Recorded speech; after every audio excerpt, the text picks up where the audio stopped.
Folks, welcome to Google by the Beach. One second as I just make sure I'm connected.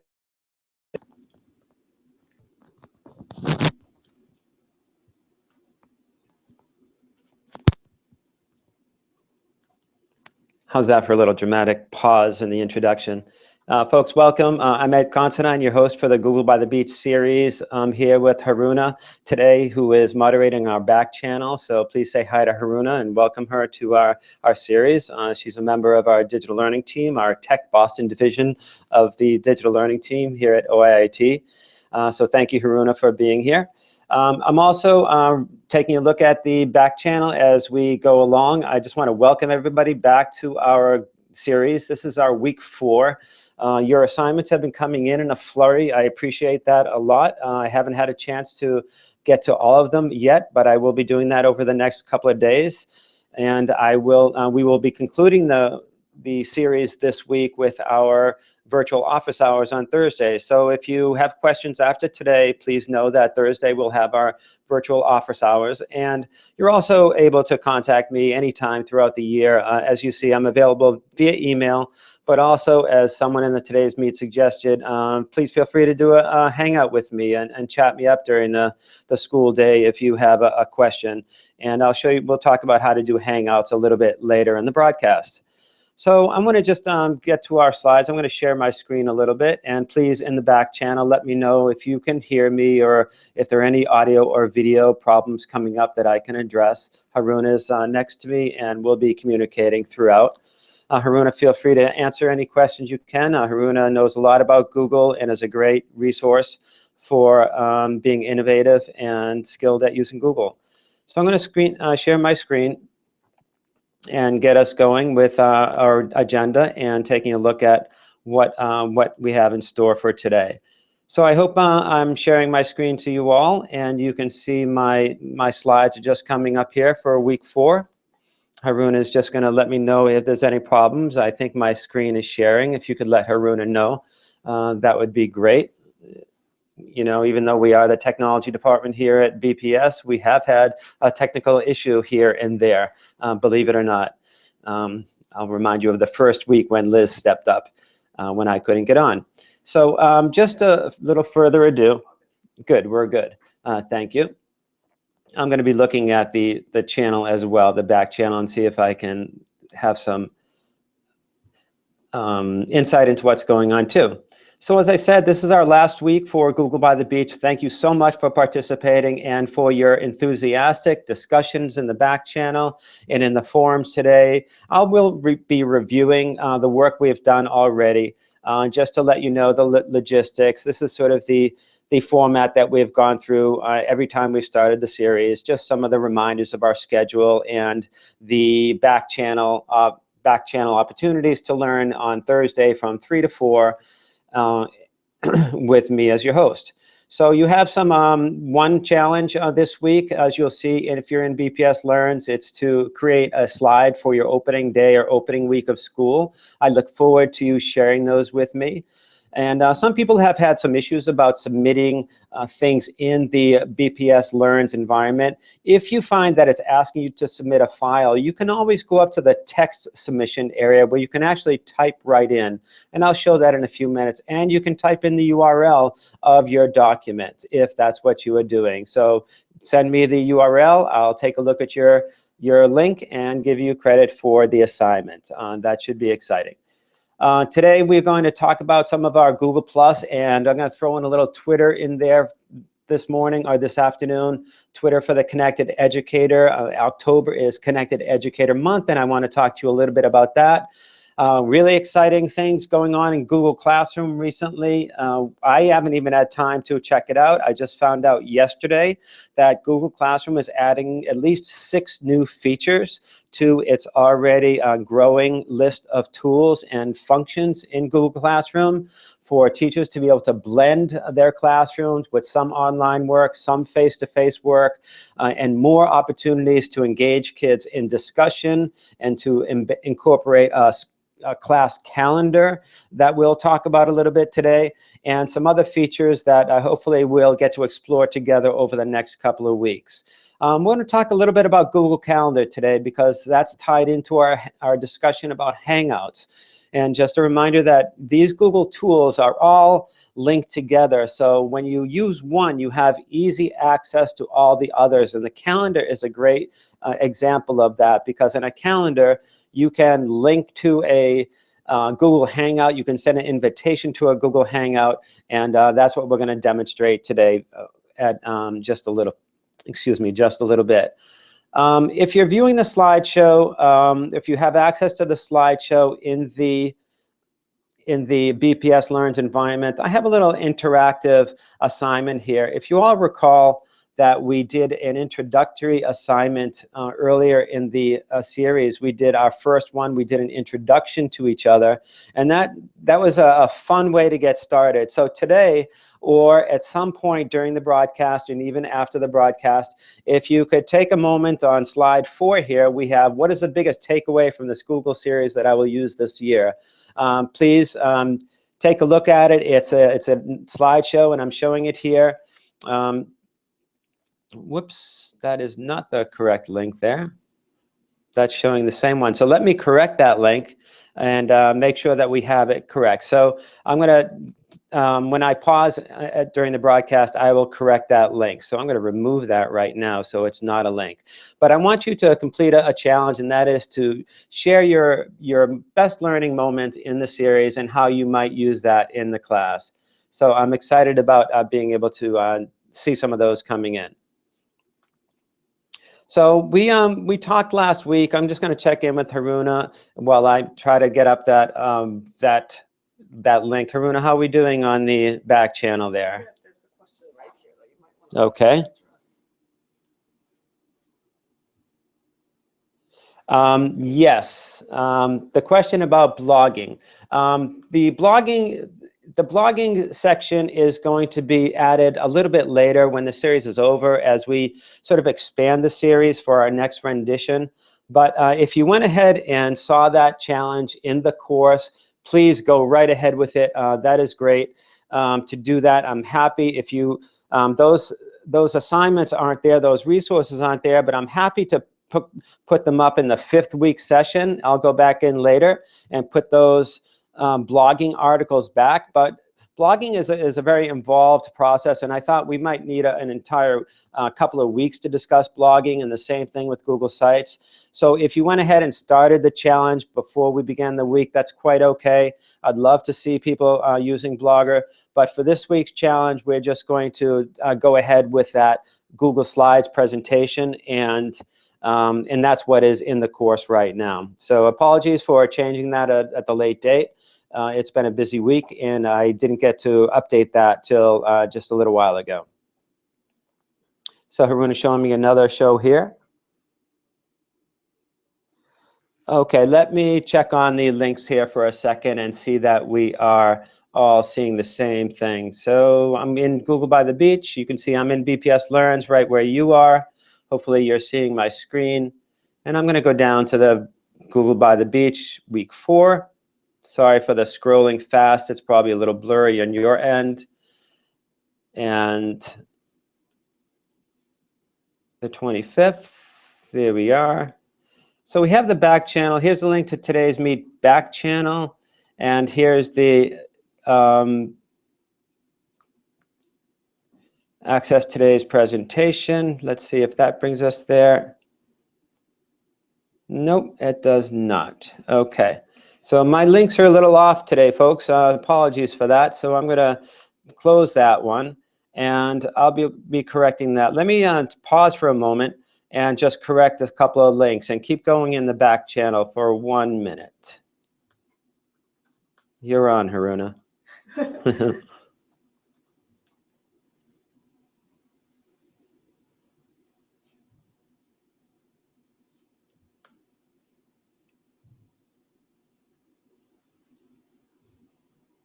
Okay.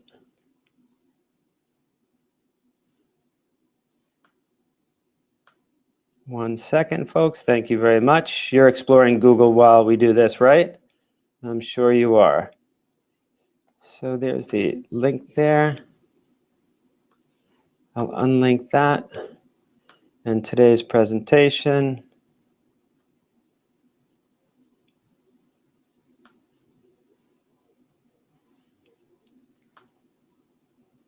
There it is there. You're watching me do this. I've got the link there. Go back to BPS Learns. Just make sure I close that. And put in the link. Thank you for your patience. There we go. And now the presentation link should be there.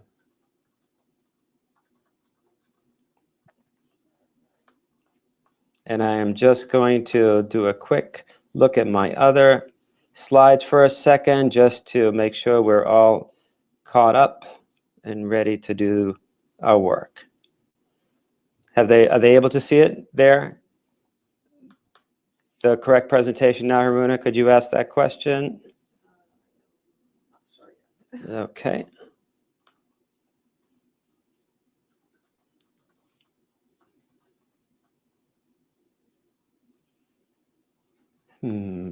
Okay, we might have to wait on that other one for a second.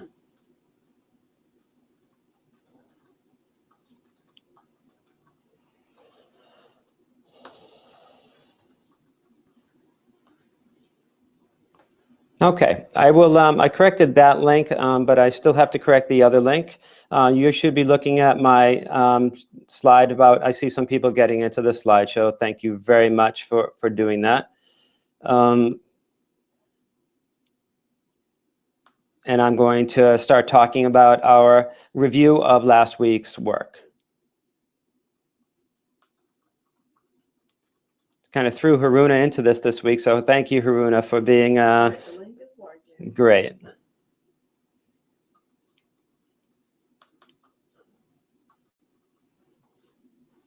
And here we go. Here,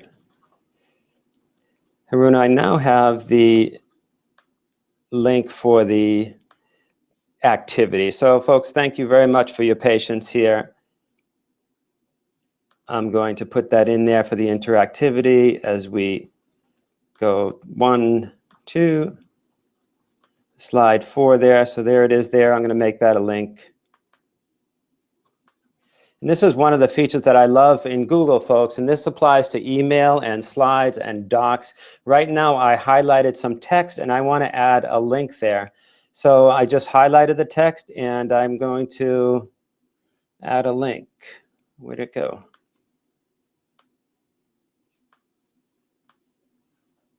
Adding a link will give me the opportunity to hyperlink this word. Why am I not seeing that? I think that it's just, there it is.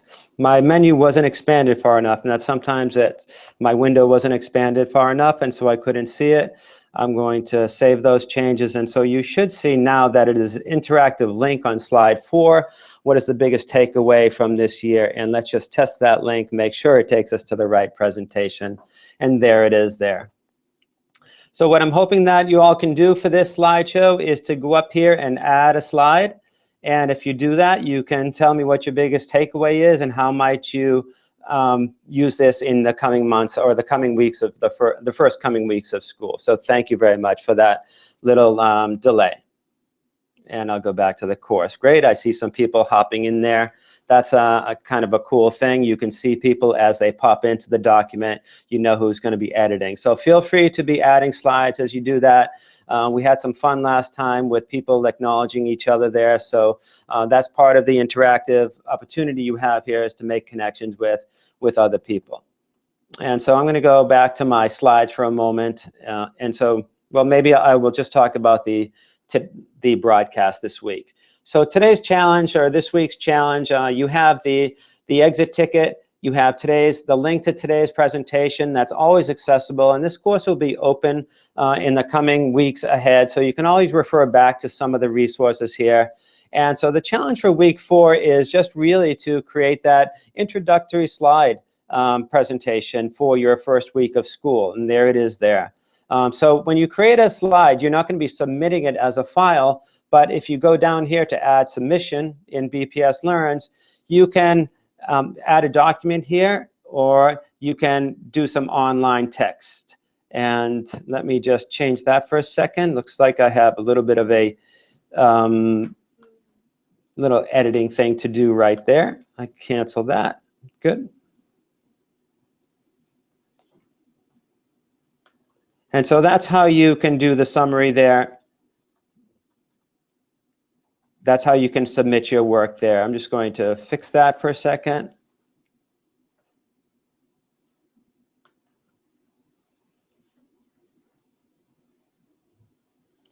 So week 4, there's our, I'm going to just edit that setting, make sure that we have all the settings correct. Allow online and file submission. So I will also add unlimited. I'll put a 5 up there and save and return to course. So now you can do an online text and a file submission. Great. I see the slides are coming in. I will refer back to this every once in a while. So thank you for contributing to that. So there's a lot going on here today right now, folks, and hopefully you're not just sitting by and watching, but you're actually actively participating in our back channel where Haruna is moderating the conversation, answering questions if you can. She'll pass them on to me if necessary, and you're interacting with those slides. So, and now that you understand the assignment, let's go ahead and sort of do a little bit of a review of what we've covered so far. A lot of people are in the slides right now. This is awesome. So we're looking at the takeaways. But I hope that we got a lot of invitations to join Google Plus communities this past week. It was exciting for me to see so many people jumping on board the Google community and really enjoying those articles about what it means to be a connected educator and to be current with social media, to use the tools that our students are using, but to use them in a productive academic way for creating community and for providing opportunities for children to learn together and for us to have these connections with other educators. So we're really excited about what it means to be using Google+. I'm going to just zoom in a little bit. Sometimes our screen is a little small. Oh, that's making it smaller, isn't it? There it is. And so when we talk about using Google+, we're sort of talking about the idea of being a teacher and leader in front of the class, whereas being a curator of material to help our students access and to learn and to make sense of. So curating is a really popular word these days when we talk about 21st century teaching, that it is about assembling resources, it's about vetting resources and providing a context for those resources. So teachers seek to expand their professional development and enhance their learning opportunities so they can become these types of curators of all the resources that are available on the internet.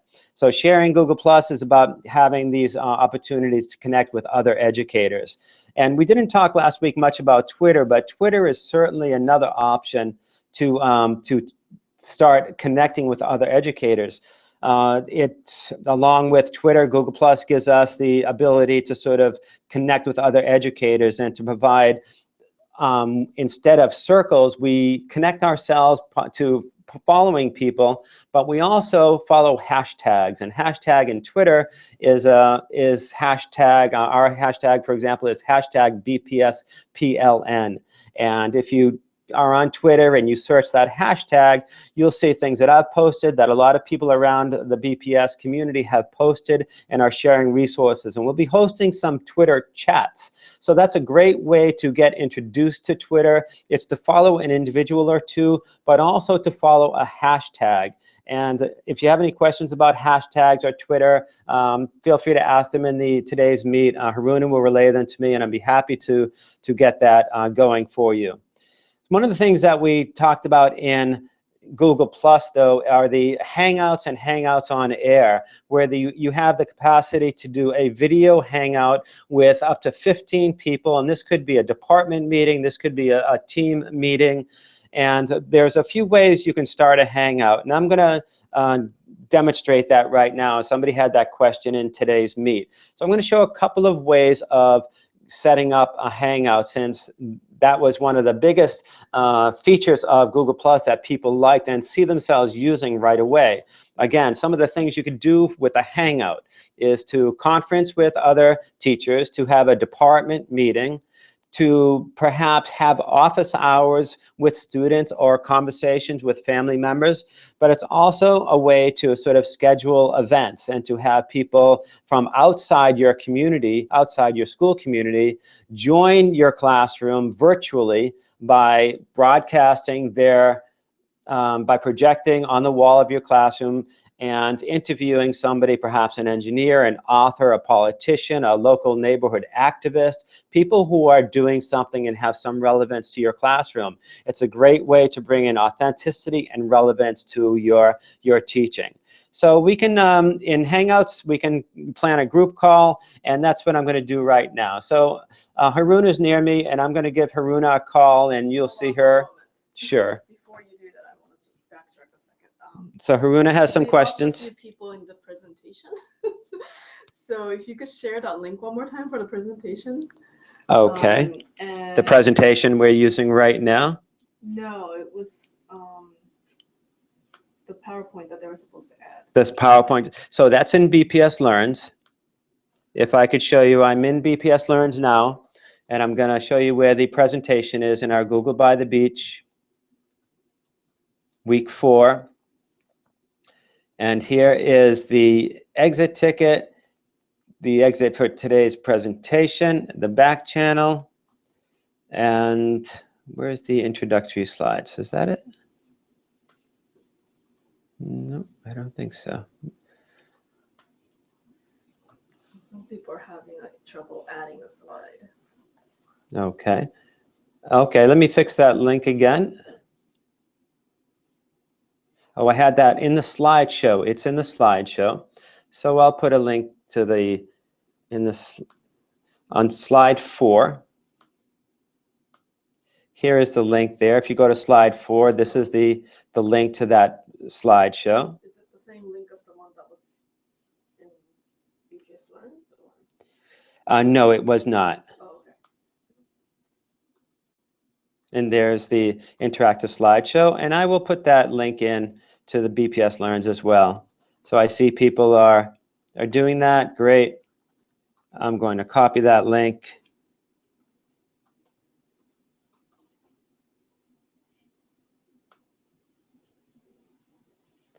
And I'll go to BPS Learns. Very nice.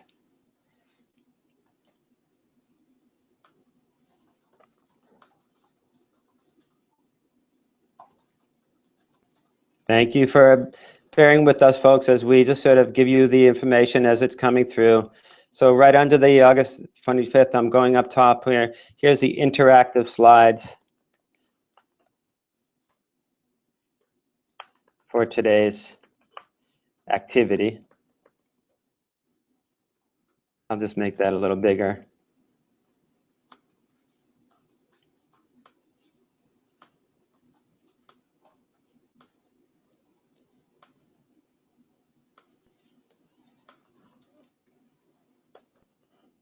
Now I'll link it.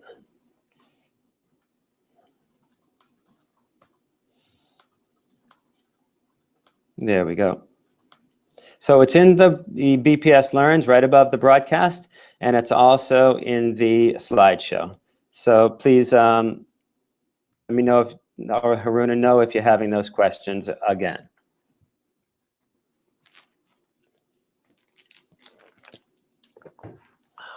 I'm just going to check in and say hello and see how people are doing. So I'm going to stop sharing my screen for a second.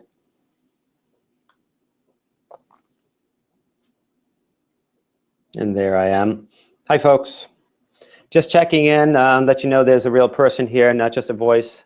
I'm here, and Haruna's here also. How are we doing in the back channel? I think okay. We're okay. There's a lot going on, folks. There's the interactive slides going on where people are adding their takeaways from the Google series.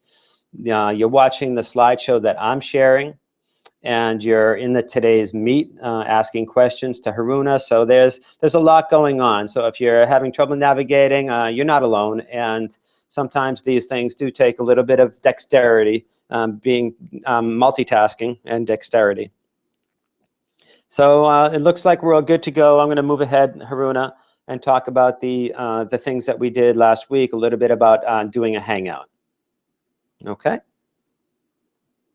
Let's see if I can do a Hangout within a Hangout on air. That should be interesting, Haruna. I'm going to share my screen again, folks, so I'll see you in a little bit.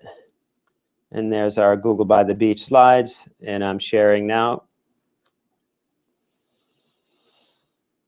And so I was going to talk about doing a Hangout, and there's a couple of things we can do in a Hangout. Okay? So in Google+, we have Hangouts. When you can do a Hangout, access it from your mail. And I want to just show you over here, I have people here. If I had Haruna online over here, I can pick any one of these people here. I'm going to talk to my friend Natasha and see how she's doing. She's always ready for a surprise from me.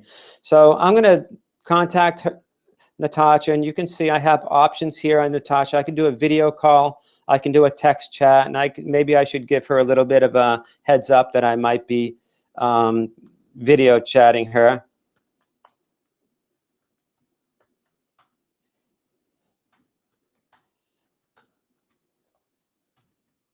You say, hi, Natasha, this is being broadcast, so be good.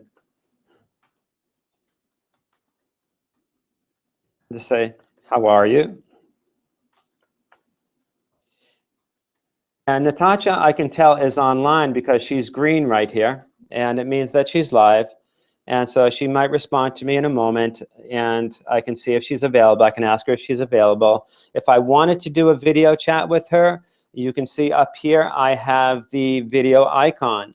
So I can also have that people icon to start creating a group hangout with Natasha. So I can add people there. It's going to ask me to add people that are already on my list. I can search for people in my contacts list, which is all of BPS. And just like you, when we're in Google or Gmail, all our contacts are connected. And in Chrome, all our things are linked. So it's really easy to have access to everybody. And so I can see who's online. There's my friend Lily Marshall, a teacher at BLA. And she is available. So I could add her to the chat if I wanted to, and other people also. Mark Racine, our Chief Information Officer, and Mark Pijanowski, our video guy. I'm not going to do that right now because I'm toying with doing a Hangout within a Hangout on air as I broadcast with you. So I'm not going to actually start a video Hangout. But I do have Natasha there. She is there. Looks like she's typing. I can see Natasha's coming online right here. And this is just to demonstrate to you. I hope that answers the question. I'm going to show you another way to start a Hangout. I'm going to say thanks, Natasha.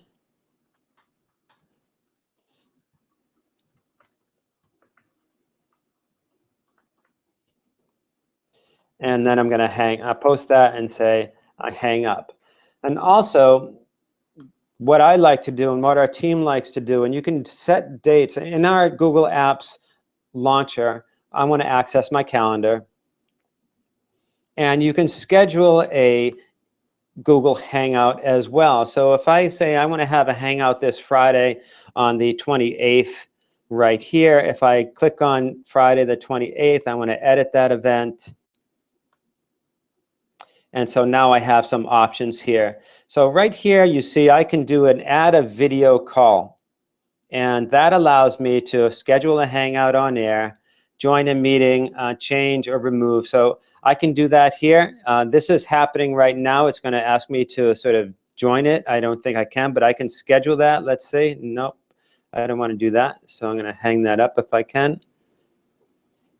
That would be too much, so I don't want to do that. I'm going to get out of that. But in my calendar, I can schedule a time. So if I decide that I want this to be, it's not all day, but it's actually going to be at 4 p.m. to 5 p.m. next week. I can add guests over here. I can type in the name again. I can have Natasha come up, start typing in people, and all these contacts come up from BPS. I'm not going to do that and send people fake invitations.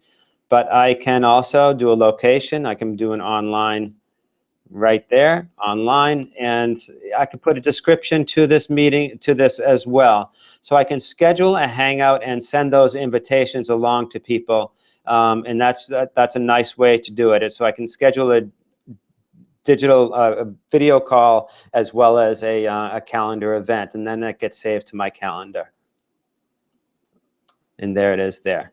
So I can join that meeting when it comes time, and the people who receive the invitations will also be joining that meeting via a video hangout as well. You can have up to 15 people in the video hangouts. That allows you to sort of create an interactive experience, a meeting, when you're not able to connect with each other online. So I hope that helps sort of clarify Hangouts. We do have a guide that I want to share with everybody. I'll be posting these in the resources on how to do Hangouts.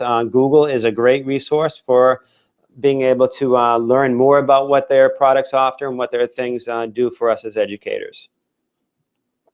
How are we doing, Haruna? Good. I'm going to peek in at the interactive slides and see how they're doing. So let me make sure I have the right one here. Let's see. Yeah, I see people are changing things up a little bit. I see some text being changed. Thank you very much. And I think I'm sharing my screen. Lori's takeaway. I see the Mather logo there. That's a great logo. I like that. Still working how to use it with children. Lori, that's an interesting thing. I'm hearing more and more about how Google Apps are being used in the lower grades with students. Even though they may not have email, they still can access Drive, and they can be taught sort of the protocols of sharing and collaborating online. This is great. Thank you, Terry, for hanging in there. So I won't go through all of these, but thank you for contributing. This is exciting to see, and we can match these up with the... Can you quickly show how to add a slide? I will certainly go to see how we can add a slide. So I'm back in my webinar here, excuse me, my interactive slideshow. And no matter where, if I'm up top here, I go up to the left-hand corner and I can add a slide. And it's just as simple as clicking on the plus sign in the upper left-hand corner. But that slide is going to appear down here towards the end or wherever I am inserted. And there's one there. There should be some blank slides at the bottom. So if you don't find your slide somewhere, click in like the second place and then add a new slide. And there's the blank slide there. But clicking in between the slides will give you that access. And then you can own that slide if you want.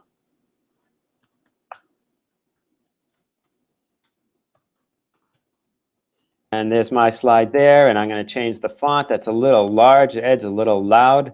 That's a little bit more reasonable, Ed. That's even better.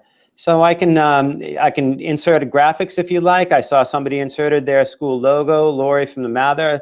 Continue to do that. Remember, your menu in your Google Docs, in Google Slides as well, gives you the opportunity to add images, add links, to add video. Play around with word art if you like. You can play around with shapes and add little word bubbles there or graphic organizers within a slide. There's a lot of experimenting to do. The editing functions in Google Slides are getting more and more sophisticated, not in how to use them, but just more robust in their availability. So please look at the insert menu. Play around with things that you like. You can change the theme of your slide. It does change the theme of the whole presentation, though. You don't just change one side when you do that. So please play around, and thank you for participating. I look forward to sort of going over these a little bit and maybe taking you up on an offer to come see how you're using Google in the classroom come September, and asking you perhaps to share with other teachers what you've been doing.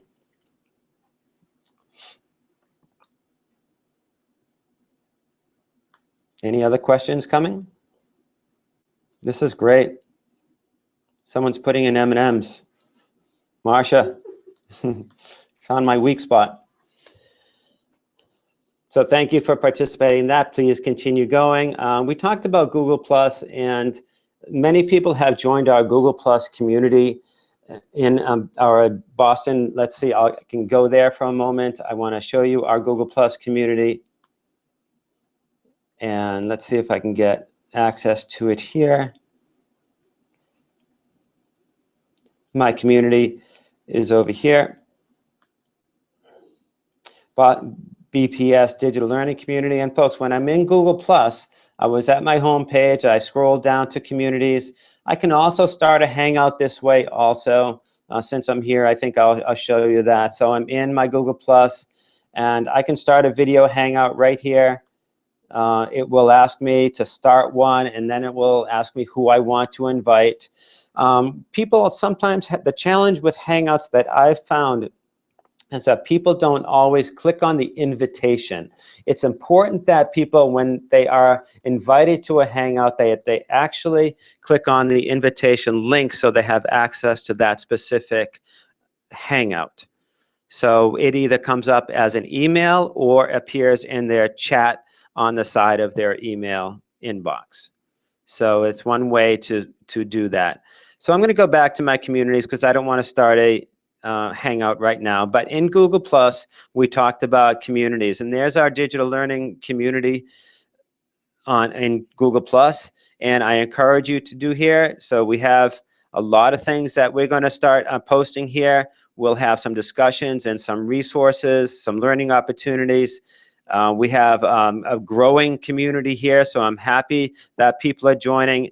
It's no burden on you to join the community.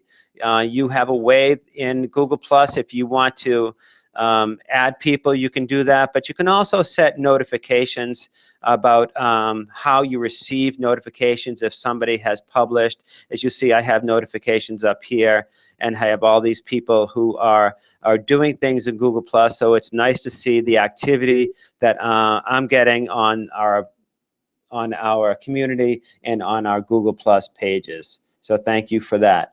You can set those notifications up. Yes. Excellent question. What is the difference between Hangouts and Hangouts on Air? I'm going to take a sip of my water before I answer that.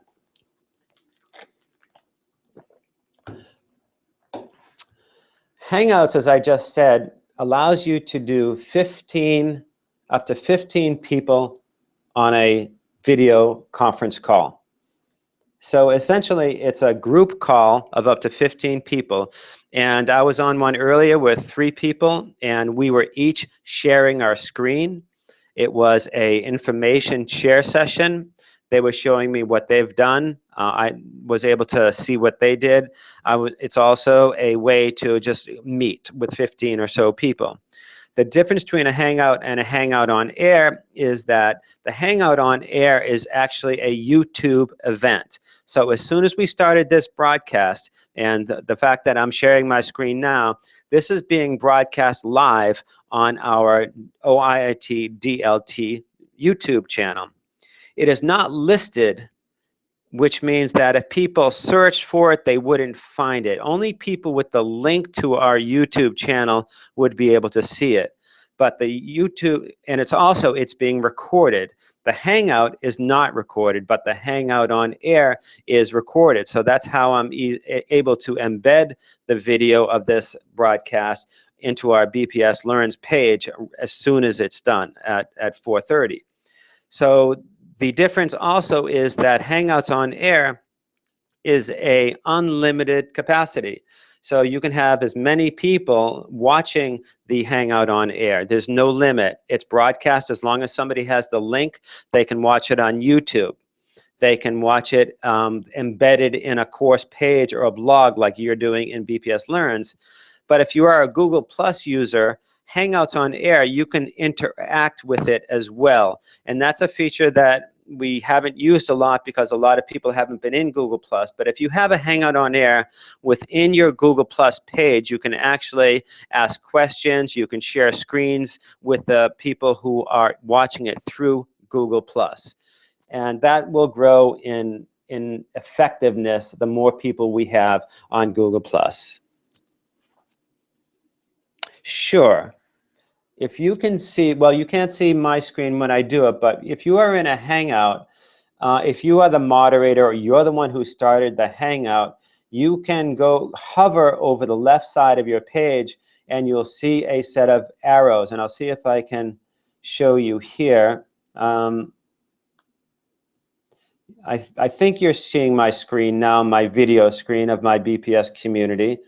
And over here on the left, I have screen share. And that's what it says. I am screen sharing and presenting to everyone. So hover over on the left, it pulls up the green arrow, and so you can do that. These are the tools that are available when you are using Google Hangouts on Air within Google+. If you're just using Hangouts, there's only a few of these tools available, but screen share is always the green arrow up on the top left-hand corner. And then you screen share, and then you have to click on the screen or the tab that you're sharing. So right now I'm sharing my video screen, and you might be seeing something a little funky like prisms or mirror images. So I'm going to go back to my page here and click on my slideshow again. I hope that answers the question about screen sharing. In the course page, I'm going to go to the BPS Learns page, see if we have those resources I can point you to for our Google Plus section, and that was here. There it is there. In our Google, here are some resources for Google Plus. Getting started with Google. No, they didn't. I realized that. You couldn't see that screen because I can't show you the screen that I'm broadcasting from. But if you're in a Hangout, and you can practice that while we're speaking, you know, see if somebody in the Today's Meet wants to practice a Hangout, maybe one of your colleagues, and talk to each other while you're doing too many things, maybe like me, but it's something you should experiment with. But in the Explore and Learn section, there's Getting Started with Google+. It gives you a nice resource here for talking about screen sharing and doing something with your Google+ Hangouts. And there's a lot of great resources here.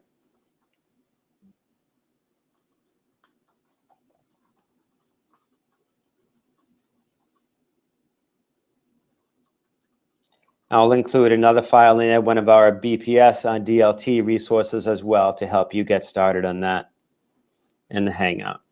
So I hope that answers the questions about Hangouts. I'm just going to go to my drive for a second. There's Natasha, and there's so she responded, and if I wanted to, I could do a video Hangout with Natasha there as well. So I'm going to go into my drive for a second in Google Plus and do a little search for something, a resource that you all might like to have.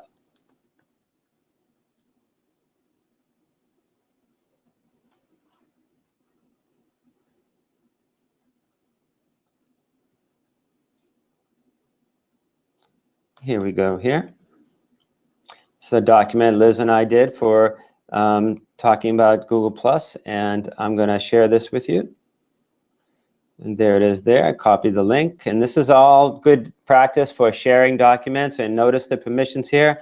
Anyone in Boston Public Schools can find and view. I could change that. I could have an edit, but I would like to keep the integrity of this document the way it is. So I'm only going to allow people to find and view it. And I'm done there. And so I have copied the link to my clipboard. And if I go over here to the page today, let's see.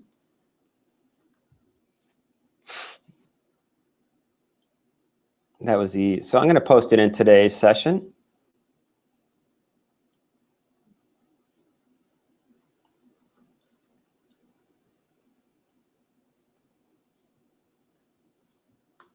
Here's the next session.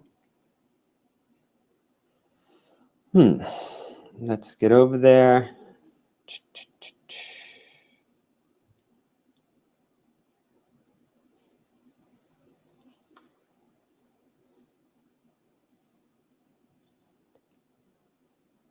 So I'm going to post this right here.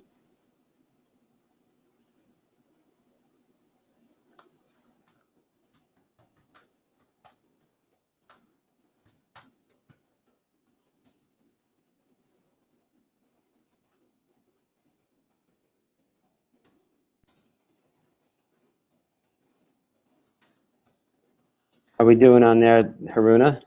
There's a question about Google Classroom. I don't know if you want to talk about it now or Okay, thank you. if there's a better time to do it. Okay, I just put in a link to a Google Plus resource on our front page of our assignment. It's the one in red under the top of week 4's introduction. So let's, I'm going to pause in there and stop talking about Hangouts and try to see what questions are coming in. So these two about Google Good. Classrooms, Okay, about the grading and the calendar. great question about the calendar and the grading. Submitted work is graded. Okay, let's see if I can do that here. The question about the calendar is a very timely one. The calendar has just been incorporated with one of those new features that I described in Google Classroom. So good timing on that question. And there's some things there. Let me jump ahead to sort of a look at Google Classroom, new features in Google Classroom.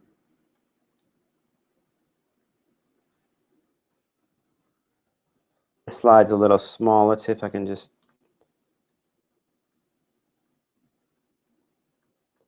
So for the Google Classroom, and again, these things might not be in effect right now, but they will be rolling out during the fall as we get the school year rolling. So we have, you can move a post, which means that you can, if you have already posted something and you want it to be at the top of the list, you can now move things from the bottom to the top in Google Classroom. So you can reuse a post or move a post. You can post, a third option with posting in Google Classroom is you can post a question, have students respond and answer the question right there and there, and you can assign points for students completing it. So it's a nice way to do that. And there's that section about calendar integration right there. A Google Classroom for each class will be created, and assignments with due dates will automatically be added to the calendar. I love that. If some assignments don't have due dates, you now have the option of not including due dates, which was frustrating some people because they wanted to leave it open-ended. Google listened, they heard that, so they changed that that setting there. And now you can also include or integrate Google Forms into the Google Classroom. Let's see if we can get a look at some assignments in Google Classroom that we have access to. So let me go to Google Classroom. And there it is there. And let's see if we have any Google by the Beach. So here's this is my Google Classroom that we started just as a mock classroom for this course, just to experiment and play around with. There's a little thing about posts and that new thing there.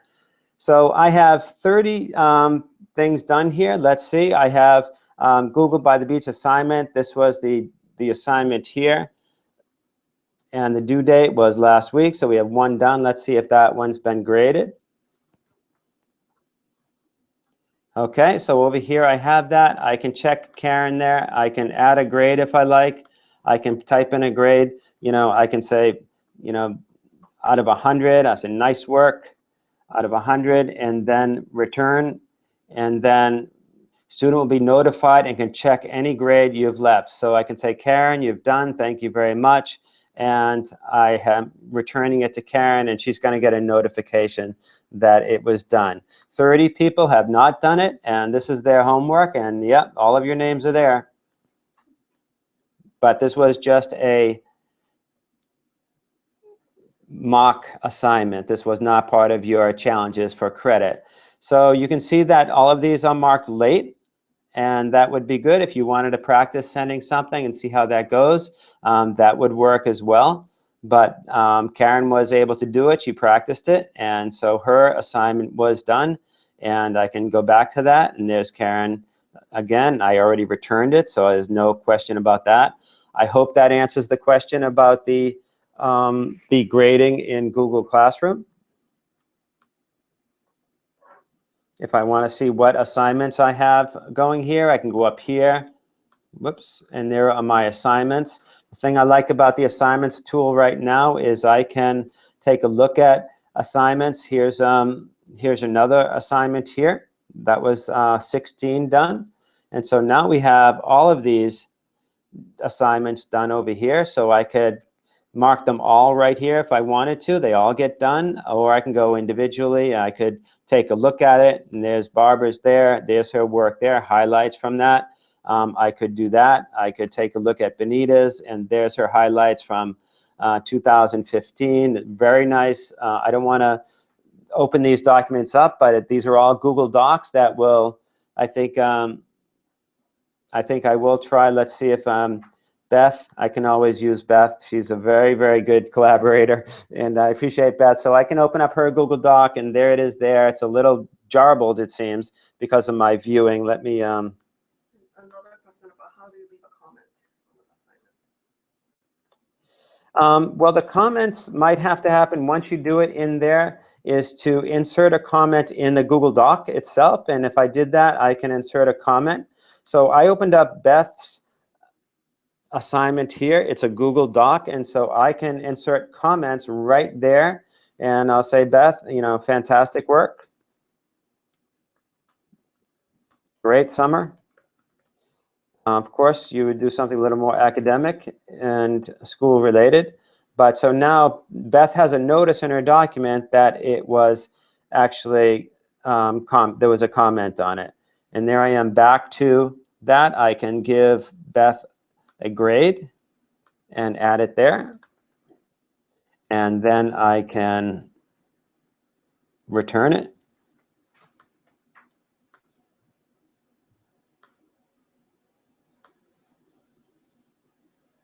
And so there's Beth's there.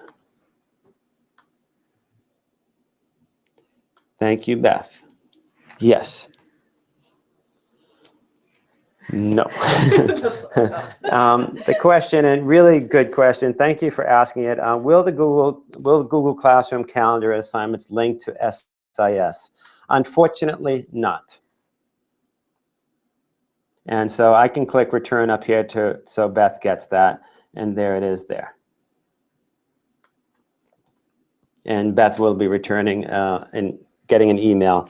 No, it does not integrate with our Aspen gradebook, which you have to use as a BPS teacher in order to submit our grades online to our student information system, Aspen. I don't know what else to say about that. It's something that Calendar does not, but you can, we encourage you, Google has a great suite of tools, the calendar, the documents, and Aspen has its own suite of tools, and some of them are good, some of them duplicate the services, but it's up to you to decide what you'd like to use, just knowing that you do have to input things into Aspen for the end of the year grades or term grades and assignments. Parents want to know how their students receive a grade. You have to be able to document the cumulative process from which they received the grade and how that average was determined. So just make sure that you are using a place that's consistent, that if you are grading outside of Aspen, that you bring those grades into Aspen and that you can prove them. And that's all. Any other questions, Haruna, coming up on Google Classroom? I'm really going to like the new look of Google Classroom. There's a lot of enhancements. They are really doing a nice job. I'm going to go back here and take a look at this. You can see we have our comments going. Student work right there. And here's our assignment, and here's our stream, excuse me. If I wanted to add an assignment, I could do that here, but I could just add a comment right there as well and post it. So I'm very excited about being able to show this stream and have conversations with students. I can see my students, I can invite more students, there they are there. If I invite students, remember I have a class code. It's important that that code be secured, that you don't want strangers in your classroom. The class code right there, you can disable it or reset it if you like, if you think it's gotten out of hand or into the wrong hands. You can sort your students by first name or last name, however you decide to do it. You can set your permissions Google Classroom so that students can post and comment, or they can only comment. So maybe you don't want them initiating conversations, but only be able to reply. So it's a nice option there. Back to my streaming. There's my screen there.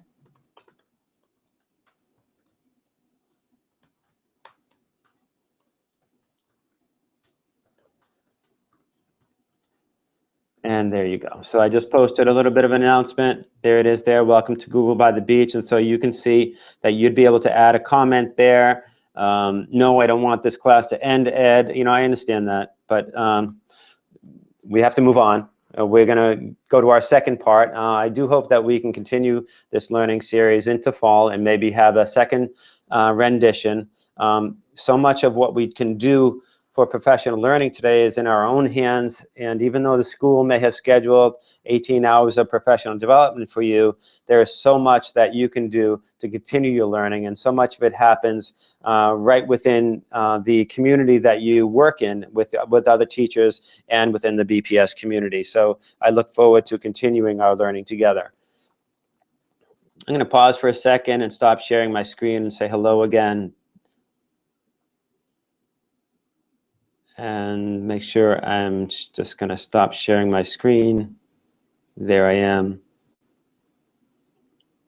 How are we doing out there, folks? Haruna has been relaying questions to me, and I think I've been tackling the most urgent ones, and Haruna's been answering questions. So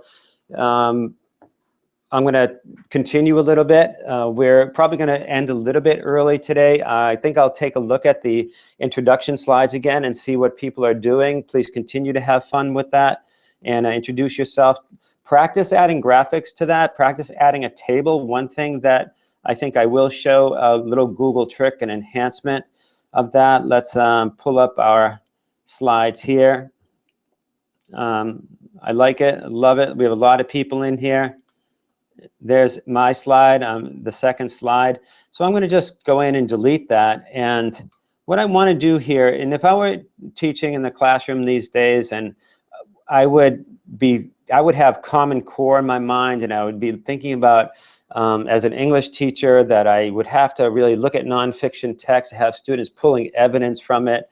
So one of the things that I like to organize as an English history teacher a few years ago was to have tables in my classroom, either on the board where students could identify, so let's say a cause and effect thing, causes of the Revolutionary War on one column and the effect on another, and sort of what evidence maybe in a third column.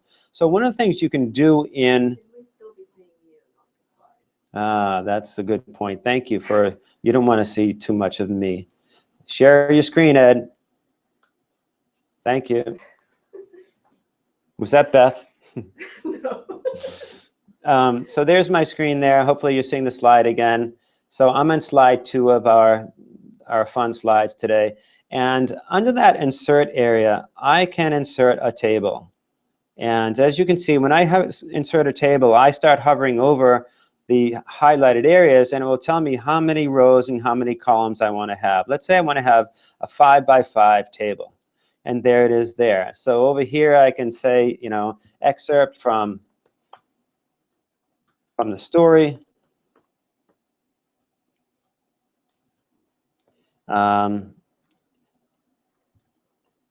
Your inference, evidence, and you could have something else here. Maybe it's a collaborative document, but you can start having people post things. Students can work collaboratively in something like this. It's embedded right in the slide there, so it's a nice visual. It helps students stay organized. It helps teachers stay organized, and it gives you the opportunity to really help students separate the important components of that Common Core is really trying to get them to do, to be critical thinkers, to really be thoughtful readers, to read like detectives, and to write like reporters. And that's my best understanding, my simplest and best understanding of Common Core. Reading like reporters, reading like detectives, and writing like reporters. And graphic organizers and things like Google Doc, a table within Google Doc, can really help students identify these particular issues. And I'll show you an example of one that I think we have from a blogger friend of mine. and here it is here. This is Catlin Tucker, who I've met at a local conference I go to, and it is an example of how she is using Google Docs with her students and addressing a Washington's farewell address in 1796. And on the left side of this table, she posted the actual excerpt from the document. And on the right side, she wanted students to be able to reflect, identify themes, to do things. And you can have as many columns as you like, but it gets students interacting with the document. It gets them to interact with each other. And it sort of promotes that sort of rigorous sort of going deeper into the understanding of that document and pulling out the key vocabulary, themes, and other things. So I really like that idea of how Google can really be a facilitator of helping our students achieve those Common Core standards that we hear so much about. Adding tables is just one tip. Can you insert a Venn diagram? Or do you Well, question about the Venn diagram. Yeah, I think Haruna's going to do it as we speak. Haruna's going to create one as we do it. And that's what you do. You say, okay, how can I create a Venn diagram right within Google Slides? And if I was in my welcome area and I wanted to insert a new slide, there's another new slide right underneath it. I can insert I'm not sure if I can insert a drawing here. Insert a drawing. Shapes. I can't insert a drawing here. But if I wanted to create a Venn diagram, I would go to Drawing under Google Docs, and I would go to New, and I would do Drawing, and then I would create a Venn diagram. And I could do it one here, and do another one. Yeah, but you can do that right in presentation. You can do it in presentation. Same way, insert shapes. Insert shapes. And will it let me cross over the shapes? Yes. Excellent. So I can drag those shapes anywhere. So someone else was doing it right in there. There's one there. If I insert another shape, love this. Thanks for letting me have fun too, folks. So there's some of that there, and I can move that over a little bit if I want, so it overlaps. You can change the transparency factor of these slides too. That's a little more, gets in a little more detail, but you can do that. Let me add the final one there for the Venn diagram. There's my other circle. And just let that hover over a little bit. So you can play around with the transparency of that. I'm not sure if I can do that right here. There might be some ways to do that. Yes, just go to the fill option on the top toolbar. Right there. So I can click on that, and I can choose to have it be transparent, which there it is there. Thank you, Haruna. And click on those three, or I could, make them, I could color them as I wish. And there's my Venn diagram. And so it's inserted in my slide.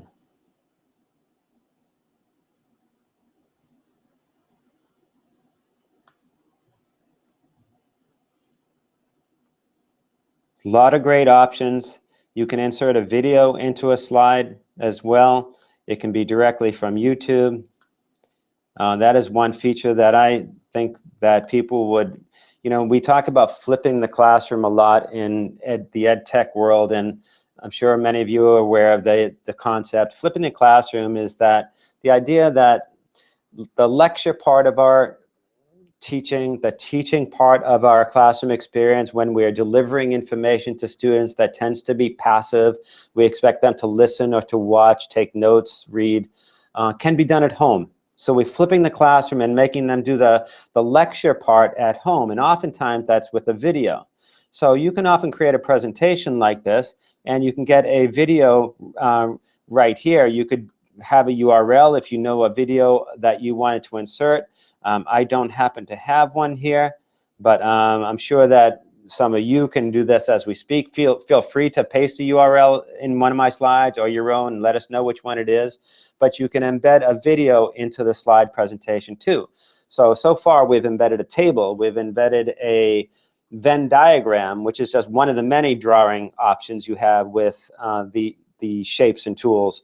And then we just inserted a video. So what you're doing is you're creating essentially a really multimedia interactive experience here on a simple slideshow. So it's not just PowerPoint anymore, but it's a landing zone or a launching zone from which to bring students to and have them take off to other places, to watch a video, to link to an archive of the National Museum of, what is it, the Library of Congress, where there's audio archives of original soundtracks to poetry and music and speeches.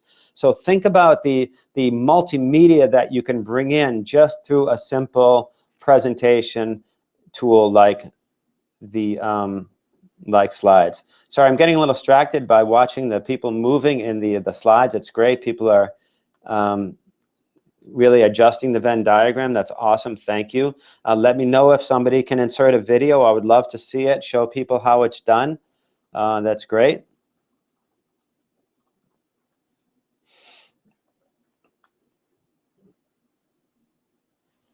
Just pausing and seeing. Haruna, just checking in with our today's meet.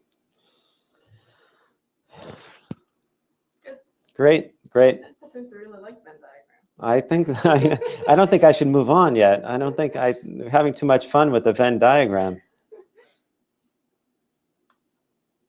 And I see, you know, people are navigating the work very well. Oh, there we go. Now we're talking some color and some outlines on the Venn diagram. Make it appealing, please. Now, I should be able to tell who's doing that. It's either Lori or Heather or Beth. See, I knew Beth was in there, but it could be Lori too. So I can see who's working on that document. And of course, this would be true whether we were in the same room or if we were thousands of miles away. We could be looking at the same diagram. And one thing we can do is we can add a comment over here, and I can say, thanks for jazzing up the diagram. Who's going to put in a video? Lori says it's not her. I think it was Beth. So I can add a comment. I did a little chat on the side, and I hope that you can see that too. Folks, I went right up to the comment button. So if you have students collaborating on a slideshow, they can be posting comments here. You could be making suggestions about edits to the students who are collaborating. This is true of a slideshow or a document as well. You always have that option to open up comments and to have a running dialogue.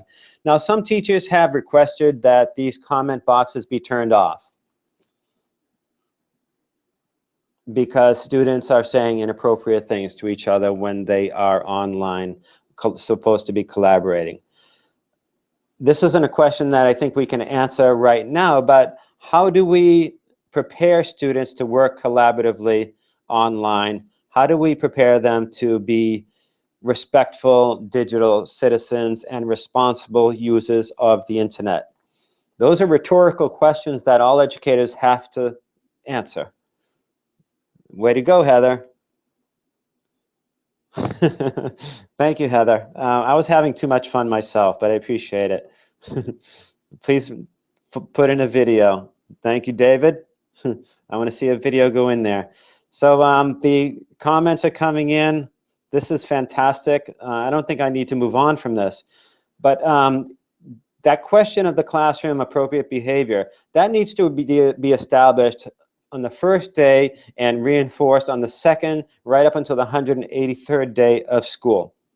And most of you are experienced teachers who know that classroom culture and community is extremely important, so that all children feel free to express themselves, they feel respected in the classroom, and the same thing is true for the online classroom as well.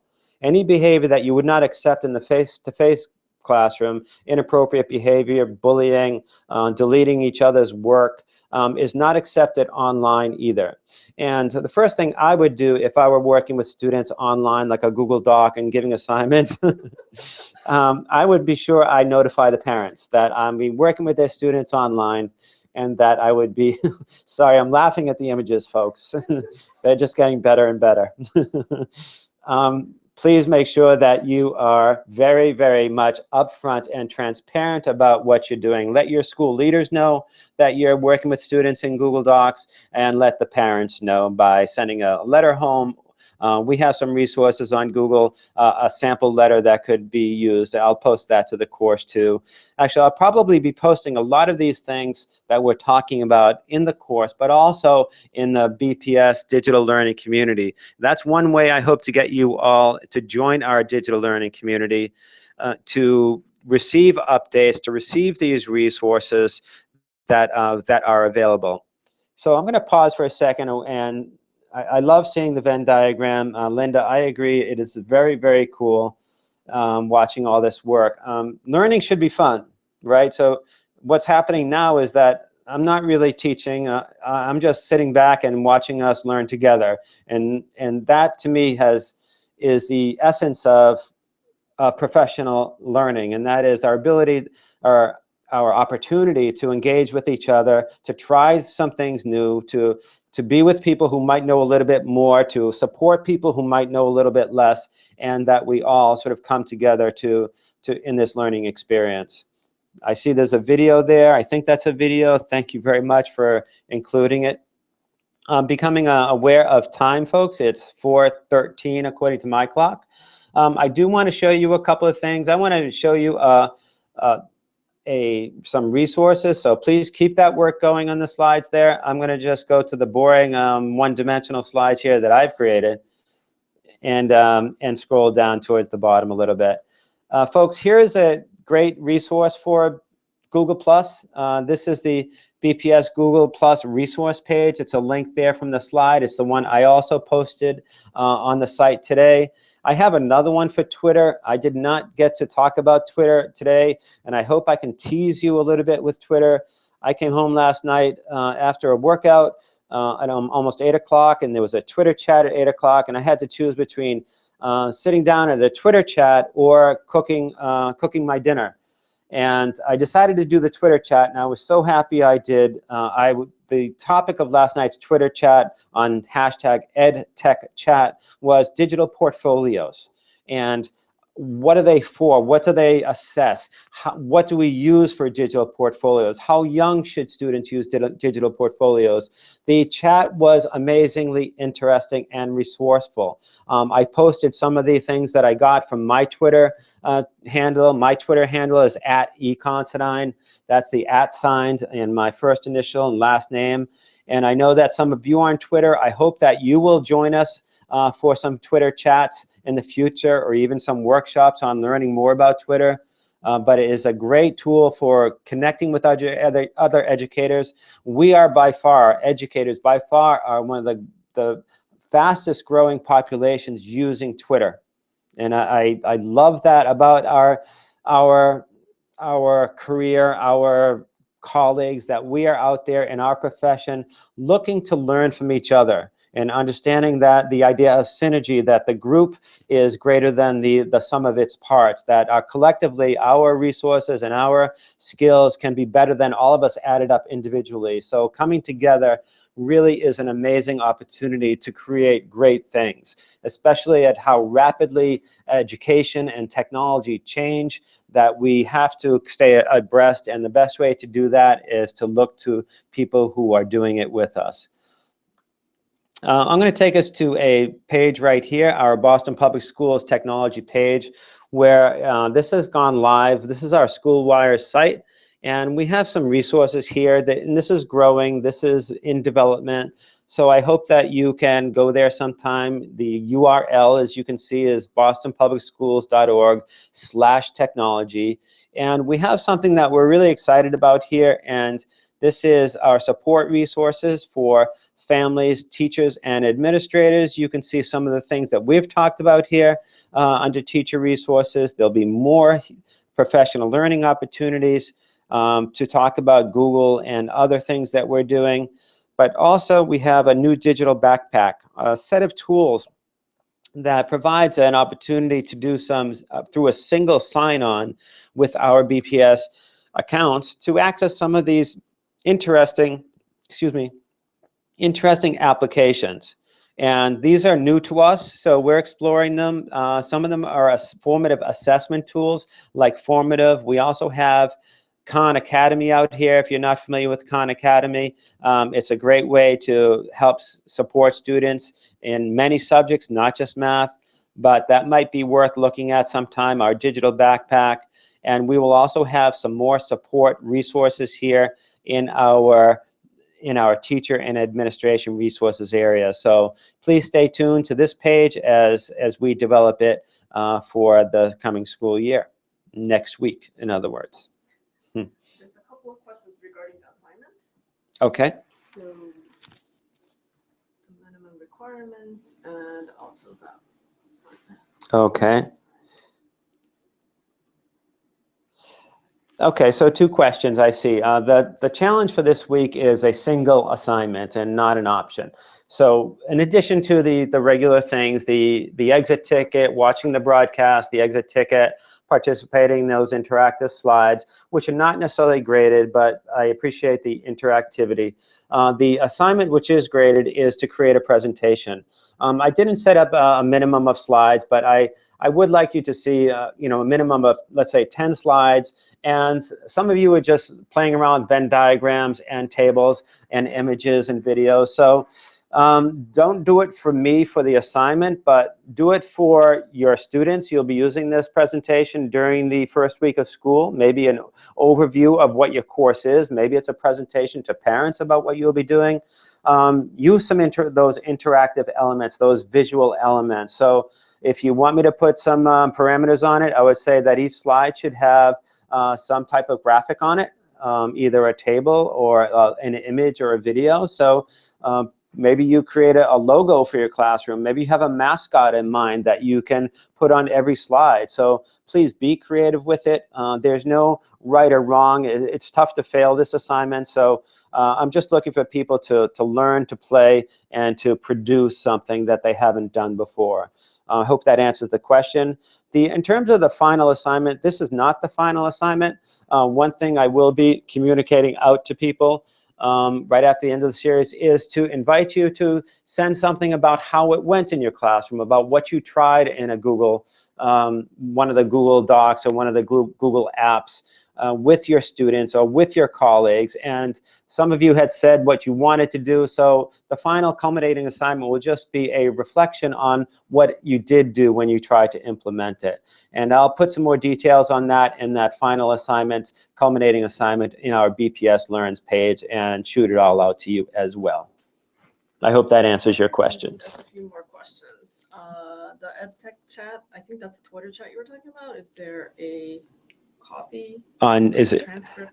Yes, actually it is. There's in Twitter, if you go to the hashtag EdTechChat, you will see the chat as we as it's streaming, and the chat has been archived also. If I can get a hold of that archive, I will post it to our course resource page or in our BPS learning community on Google+.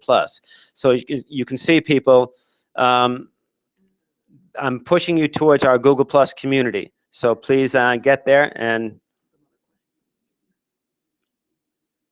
the Padlet. Padlet and the digital pack. Okay, the Padlet from week one, how to access from week one, Padlet.com.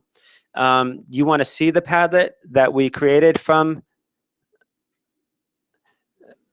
on week one? Let me go to week one and see what's there in BPS Learns.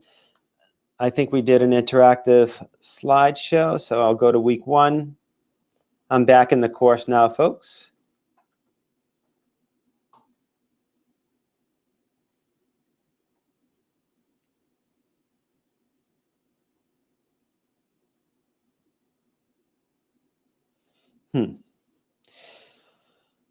I don't think I have the Padlet from week 1, but let me check on that again. That might be in our resources. Let's see, Google Resources. I might have put it in there. I don't see it in my resources page, but if you're talking about the Padlet we did create, I can get that. But also, if you wanted to use Padlet, you have the correct address there, padlet.com, to create a new Padlet if you want to use that as an interactive brainstorming or exit ticket for your class. That would be fantastic. I'm just going to see if I have access to my Padlets right there. There was another question there about digital backpack, Haruna. Yes, how do we link from digital backpack to the new Google Classroom? We don't. Okay. We don't link the digital backpack or from our new Google Classroom. Start with your new Google Classroom, and I hope that there's not a connection yet. But as people start using those apps, we might be pressured to sort of make some connections.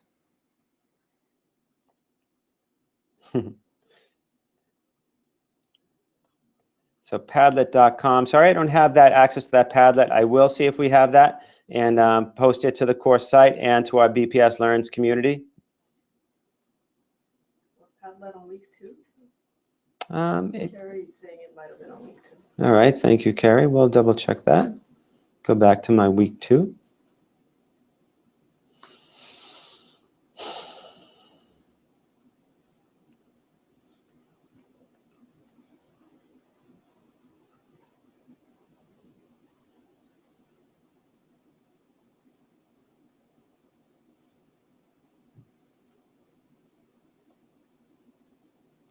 That's the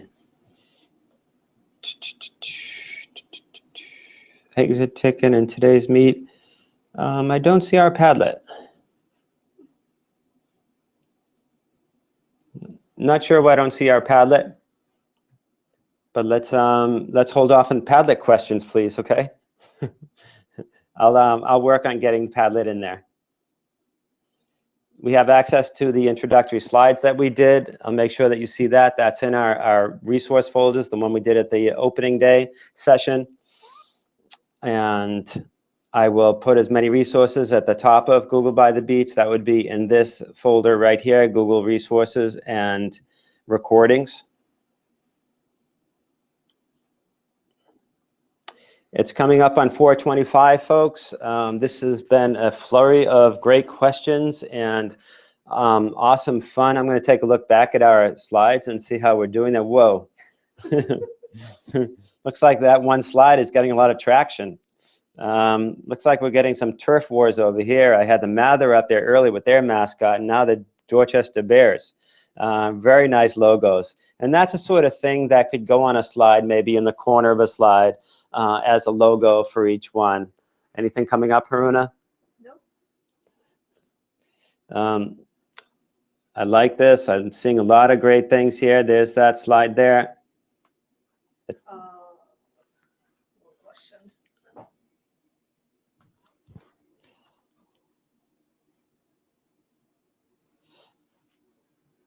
Kelly? No, don't answer about blogs. In the exit ticket, we can just talk about what you want to do in terms of the review that we did. I wasn't sure if we were going to get to blogs at all today. I'm glad we didn't, because there's enough that we covered already. So I wasn't sure if our exit ticket was going to be applicable, but maybe your suggestions, just you can ignore that question and answer the other one. Well, folks, I'm going to get ready to sign off. It's 4:25, and it's about that time. Haroon and I will stay on today's meet for just a little while. We will have our Google broadcast virtual office hours on Thursday. I hope that you can attend that, and we'll have some more review at 3 o'clock and take your questions. We'll do another hangout on air and today's meet, and we will be broadcasting live at 3 o'clock. I'm just going to check in on the back channel again to see how we're doing. Well, thank you, folks. Thank you very much for joining us. I know this has been a flurry of sort of glitches here and there, but it's a learning experience for everybody. And this Hangouts on Air and doing professional learning virtually, online, and being able to interact with you has been a great experience for me. We will definitely be doing more of these. I hope that if you found it valuable, that you can share it with your colleagues and invite them to participate in our next series. I will be putting out a survey to you all on your experience here and to give me some feedback about the course and see if you are interested in perhaps participating in another learning series, or also if you're interested in participating in one of our teacher panels to sort of share with other BPS teachers what you're doing in terms of being innovative and creative as you embark on your next school year. So thank you very much for being a part of this series and taking time out of your summer to learn, to continue your learning. And I look forward to meeting all of you and seeing you online. And please join our digital learning community in our Google+. We want to have you here in our BPS digital learning community so that you can continue your learning and help us, give us feedback so that we can provide the types of resources that you find most valuable. I totally enjoyed this. I want to thank you, Haruna and Natasha and Liz, sort of officially in absentia, for their support in this Google Learning Series. We've had a lot of people here, folks, and it's one of the biggest online events we've done. I hope we can do more and maybe even have a face-to-face option during the school year where we can actually meet each other. So this is Ed Constantine signing off from the Bowling Building here in Dudley, and I look forward to the start of the school year and meeting you and connecting and communicating with all of you online throughout the year. So don't hesitate to be in touch. Send me a quick text via a Hangout, or stay tuned for our next learning session and on Google, our Google community. Thank you, folks. Have a great afternoon and enjoy the rest of the summer, and see you in September. Bye now.